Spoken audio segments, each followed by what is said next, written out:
आता इकडे आलोच आहोत, तर आमचं शेगावला जाण्याचं ठरलं आणि घरून येताना आमचा अजिबात प्लॅन नव्हता, पण जे पण झालं ते अचानक प्लॅन झाला. मम्मी आणि हे शेगावला कधी गेले नव्हते आणि माझी वृंदासुद्धा फर्स्ट टाईम आलेली आणि तिकडे गेल्यावर माझी आई मला म्हणते, "अरे मी पण फर्स्ट टाईम आलेली."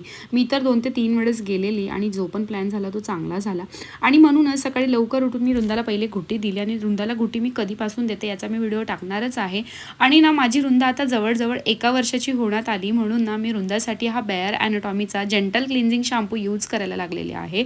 कारण या शॅम्पूमध्ये coconut milk, protein, almond oil, vitamin E आणि स्ट्रॉबेरी एक्स्ट्रॅक्ट आहे.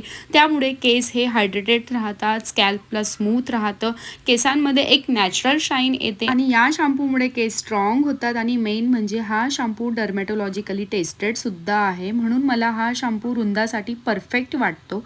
जर का तुम्हाला या प्रोडक्टची लिंक हवी असेल तर मला कमेंट करा. आणि वृंदा ना आज तिच्या डॅडाकडे राहून फुल मस्ती करत होती. कॅरियर सीटवर बसायला तिला फार जास्त आवडतं. छान आमचं दर्शन झालं. तिकडे मंदिरात व्हिडिओ काढणं अलाव नाही आहे.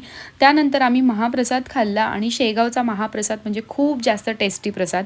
आम्ही जेवण करत होतो तोवर मामा इकडे भाचीला खेळवत होता. मस्त सर्व मंदिराचा परिसर आम्ही फिरलो आणि मेन म्हणजे वृंदा तर फार मज्जा करत होती. या वारकरींना बघून माझी वृंदा टाळ्या वाजवत होती. जोपर्यंत त्यांनी ते वाजवणं थांबवलं नाही तोपर्यंत ती सारखं त्यांना बघत होती. बघता बघता तिला किती कळायला लागलं. शेवटी छान फोटोज क्लिक केले आणि घरी येण्यासाठी निघालो. चला भेटूया नेक्स्ट ब्लॉगमध्ये.